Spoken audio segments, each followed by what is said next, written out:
这是以前的 G-Turtle， 一拳被泰坦时钟嗨飞。这是现在版本的 G-Turtle。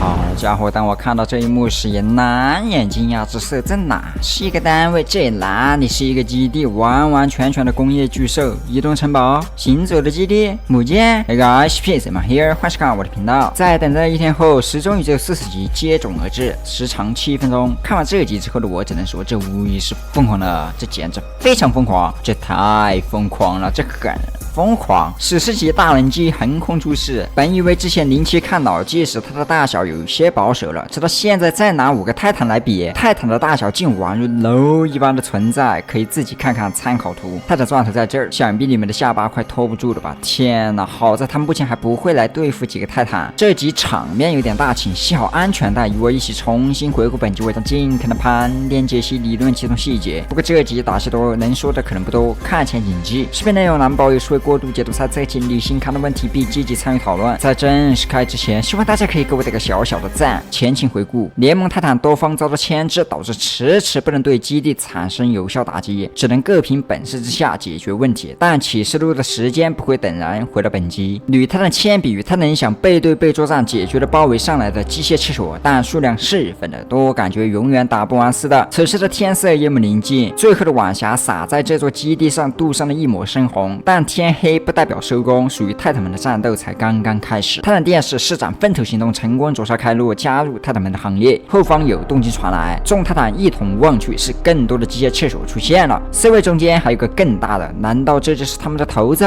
与其他机械厕所复制粘贴一样的不同，他的大眼是白色的，还有一顶怪异的帽子。相同中的不同代表他的独一，显然他比另外的机械战士更加强大。他的表演在待会我们就能看到。这些单位成群的扑向下面3泰坦，单论机械战士的战斗力显然不足以对付泰坦，但他们贵在数量极多，打完一波又来一波，层层套娃，取之不尽用之不竭似的。泰坦电视依然是3连招之下一招一个，他的音响也凭借机动性高，在战斗中秀身法，再将一个机械厕所丢给了女泰坦铅笔，一脚踩爆，默契十足，橡皮擦冰布雪人般的再度抹脖子，随后肩部飞弹投射拿下双杀，紧接着核心高速运转，2挺巨大的加特林凭空显现扫射，在马踏飞燕般的借力起跳，抓住他的影响，顺手扒开飞过的机械战士。3泰坦再度集合，纵使先前的战斗清理了不少，但依然没有彻底打完，源源不断的继续出现。泰坦电视借过他的影响的斧头，打算分开作战，擒贼先擒王。随后一个起跳冲向了空中的机械厕所群，出了双刀的泰坦电视攻速不凡，顷刻间便告诉了我们什么叫万军从中取敌将手机弹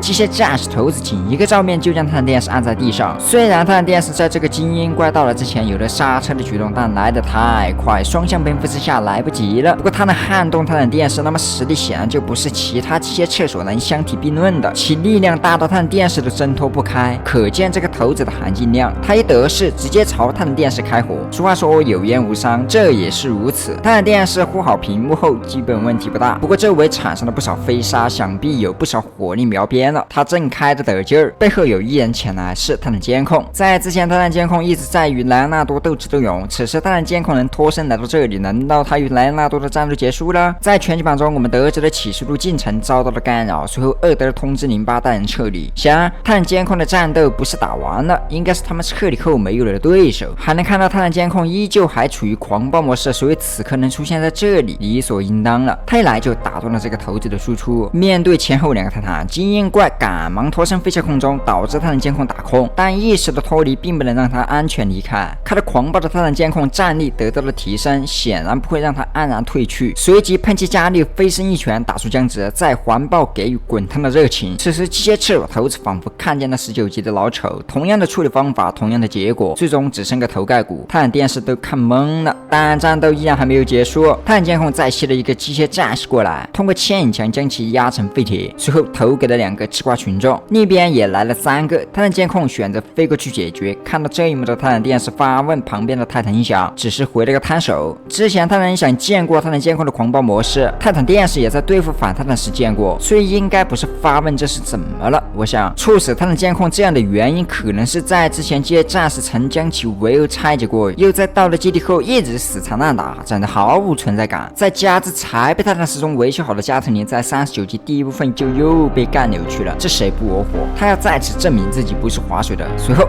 女探的铅笔看向了另一边，不过他的铅笔头下方似乎有2个东西，像是倒着的 TS， 好吧，不太清楚其中的意思，兴许是我多虑了，总不能暗指他能想吧？这很难猜测。如果你们有更好的想法，可以告诉我哟。女探的铅笔看向的地方是他的钻头，他个铁憨憨终于又飞了回来。不过好在他没有忘记自己要做什么，看他飞翔的动作，感觉很疲惫似的。我想他在与动妖大战后状态不怎么高了，毕竟被岩浆洗礼了一手，加之长途跋涉，此前刚觉醒就参战，激活荒兽血脉后没有时间调息，促使他体内的力量紊乱。但这不是因塞鲜味，我想这么说可能便于理解一些。最终一个滑翔脸着地着陆，可以很符合他热心肠。他的影响赶忙上去打招呼，想要拉起他的钻头，但谁知等待的是一坨子直接将其嗨飞。顿时他的钻头彻底癫狂了似的，冲着伙伴们大吼大叫。他的电视表示你连个老细胞都没有，直白点铁憨憨。在此前他的电视曾劝阻过他的钻头不要离开，但被怼飞了出去，这也间接导致了2个结果：一是设施无人守护，不得不派遣一箱子精锐来；二是他的钻头此刻的状态不对劲儿。但还有第3个可能，在此前他的钻头觉醒时 Drum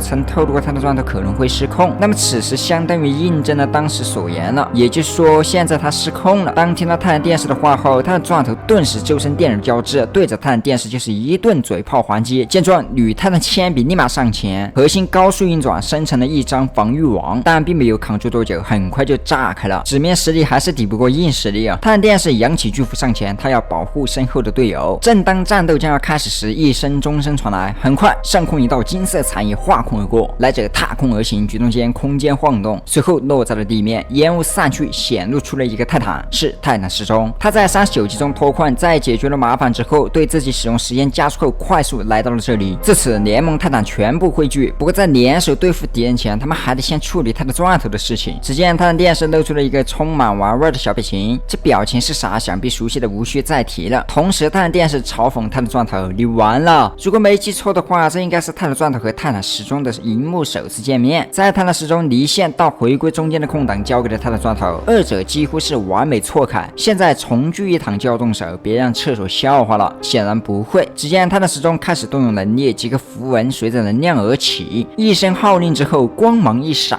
他的钻头不再癫狂了，最终冷静了下来。我想这是重铸了他的钻头的状态，导致不会因过度使用能力而陷入癫狂。之所以我认为不是回溯，因为我没有看到回溯相关的倒转符号。其次，我认为第2个可能大些，那就是泰坦时钟使用能力将首席钻头给招了过来。这里看起来像是弹了一道金光进入泰坦钻头的体内。假设是首席钻头，那么就有可能是夺取了他的钻头的控制权，所以恢复了平静。不然后面的首席钻头是怎么出现的，就有点说不通了。不至于在现在没有任何表示的情况又塞了回去吧？所以我觉得这个可能大一些，但这个仅为猜测，你们觉得呢？还有细节，在他的时钟施展能力看向一个地方时，屏幕中间闪过一个 Dom 先生，下方有着一串摩斯密码，翻译过来是 Don't， 表示否定的意思，很简短，提出几个可能。我们已经知道他的时钟拥有预知未来的能力，或许他此刻的做法将会影响未来乃至多元世界的发展，所以神秘人 Dom 先生出手劝阻，这是可能1。可能2是在劝阻泰坦们不要继续前进，启示录近在眼前，泰坦们恐不是对手，联盟将陷入全新危机，不要做无谓的伤亡。可能3 Dom 先生可能不想让泰坦们对付 G-Tut， 可能是方便日后有联合的可能，目前还有调和的希望。07指挥官也前去寻找孩子了，而贝瑟尼将会是一个至关重要的纽扣，加之还有一个天位莱迪未知的存在，相较眼前的冲突，还有一个未知的敌人更加令人忌惮。假设神秘人要从中作为媒介，使其渐渐偏向自己的方向，那他的方向是什么呢？不得而知，也不知道为什么降临了一堆替他办事的角色，都说在为了谁好，但目前还看不出来。难道参考了复联的多元世界找帮手？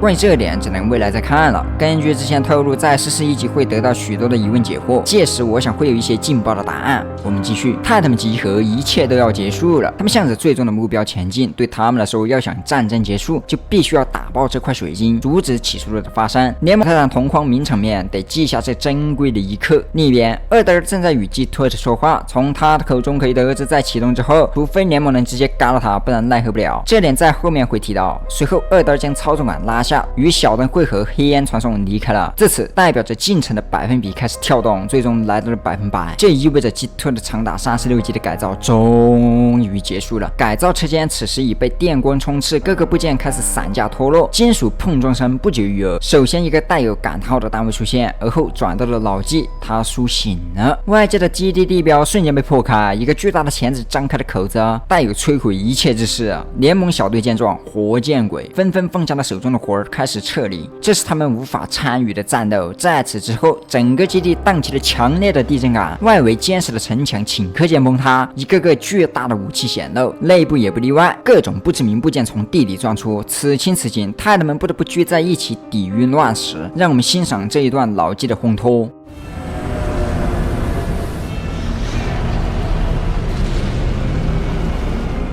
看到这一幕，我不禁胆颤3分。G-Turret 不是一个单纯的单位了，而是化为了一座巨大的城堡。从先前的画面中可以看到有若干 G-Turret 和机甲战士，由此可以推断一手，这些成规模的 G-Turret 已经实现了批量，且还有磁极厕所。但 G-Turret 不是他们中的一个。从先前的画面中能看到 G-Turret 仍然还在之前所在的位置，身上各种线缆管道也没有拆除。那么我就有了一个结论：这个巨大的城堡或是母舰已经成为了 G-Turret 的新身体，而G-Turret 成为了这个东西的主脑，控制着这个大杀器的一举一动。所以先前二德说，除了嘎了 G-Turret， 不然怎么都开不了操作系统，这便是其中的精妙之处。由于这玩意儿体积巨大，操控的地方很多，无法是一个驾驶员能完成操控的，所以启示录计划的内容现在知道答案了，那就是建立 G-Turret 与这个移动城堡的联系，实现真正意义上的机械飞升。现在来看，他们做到了，二德人完成了一个无双杰作，这个杰作足以颠覆一切，难怪当初二德人底气十足，无比的自信。这个巨大的要塞一经出现，5个泰坦都懵了。上一秒我们赢了，下一秒 Holy shit， 这太大了！他的电视不禁惊叹，有多大呢？比你的剑还大。这样来看看不出来，但把这张图掏出来就知道了，简直无法对比。这东西出现并没有直接对泰坦发起攻击，为什么呢？对于这个疑问，让我们有请首席钻头为我们讲解。从他的口中可以得知，现在这个移动城堡要去的地方是联盟的各个基地，此时正在向他们的基地进发。这样做的目的是通过攻打基地来反制泰坦，可以让联盟成员没有撤退以及升级的地方。现在无视泰坦们的存在，并不是不在乎，而是他们知道泰坦会去阻止，所以没有选择发起攻击。但泰坦们不得不做出选择，那就是现在去阻止。如果等到再度发生基地覆灭，那将造成无法挽回的结局。此前已经有了基地遭到破坏，再经不起又一轮，很难想象这样一个横空出世的巨物出现，后面将要如何应对。唯一想到的就是阿尔法的主人了，毕竟之前点对比拿取了某种数据。假设联盟与厕所联合，那么这样一套强力的作战系统就能起到极其强大的作用，或许会埋下伏笔。总之，下集可能是个解密集，一些疑问答案将会浮出水面，希望能带来一些有价值的信息。你也可以将你的想法写在评论区。好了，本期的视频内容到这了，如果你喜欢的话，记得不要忘记点赞关注。我是皮斯邦，我们下个视频再见。